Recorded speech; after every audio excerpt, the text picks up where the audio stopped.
Target yetu ni tuwe kwa wingi uwanjani, tushangilie ile sawasawa, wale tukiwatia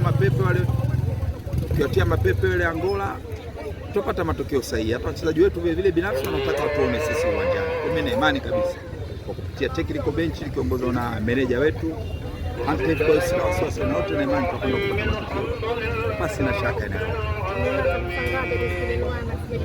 Target yetu tupate goli za kutosheleza. Tunakosa goli 3. Hiyo ndio target yetu. Atatoboa na hii inachoomba tu, yani tukiwa kwa wingi pale uwanjani, zile kelele zetu na mechi saa 10 tena zinaweza hata zikapita hizo 3 na imani kabisa. Nini Young Africans waige katika mambo ya hamasa? Wale bado sio wasikivu. Sio msikivu. Unajua mtu unakuta wewe mtona tumeanza hamasa. Umeona kuna mtu labda tumeitisha kwamba labda kuna jungu la supu. Hamna jungu la supu. Tumekutana wenyewe tumeanza hamasa, tunameshana tukate tiketi ndio uwanja. Hiyo ndio simu. Sasa ukishawazoesha watu wako wape supu, uambie uwanjani kuna mechi ya bure.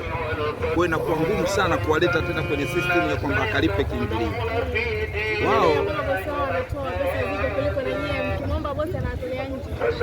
sisi Simba Sports katika mojawapo wa vyanzo vyetu vya mapato ni viingilio vya uwanjani.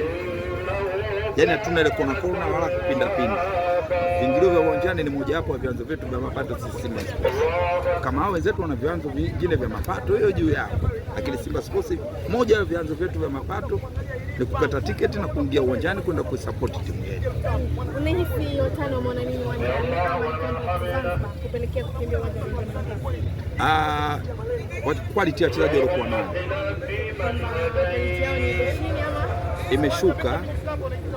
Kapa kubwa ule uwanja, pichi yake ni kubwa. Kwa hiyo kama wachezaji wako hawana pumzi, mapafu kama yako sawa sawa, watakuwa wanaemea juu, itakusumbua kidogo. Tofauti na Amani ni uwanja mdogo, pichi mdogo.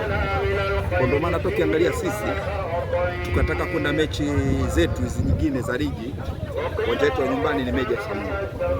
Ile pichi yake ni kubwa. Tena ile ni kubwa kwa kweli. Ile ya JKT ni kubwa kuliko hata ile ya Mkapa. Hiyo ndio Simba Sports.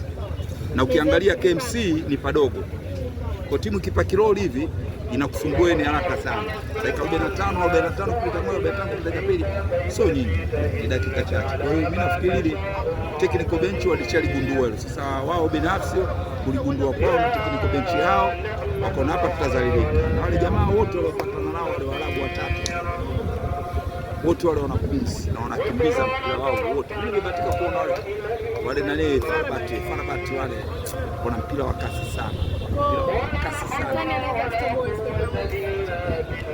Jinsi ninavyoona na mazingira ya Zanzibar, labda ni bora tu walikokimbilia Zanzibar kule kidogo itawasaidia.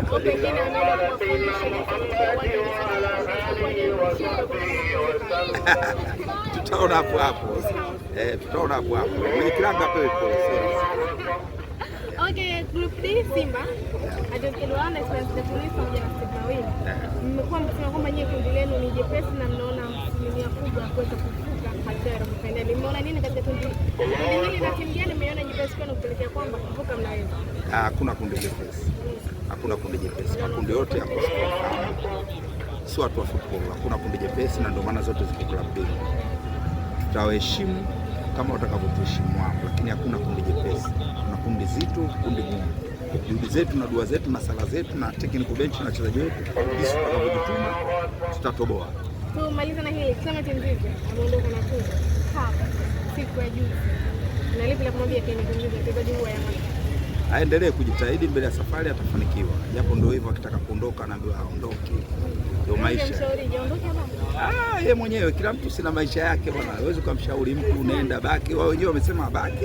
Yeye mwenyewe kama anataka kubaki mwache abaki. Mbele ya safari. Atajua mwenyewe finali uzeeni.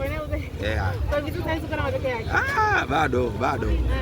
Mwishoni uzeeni unaweza ukajambishwa nini, atajua mwenyewe. Pamoja Pamoja paka jengewe bana.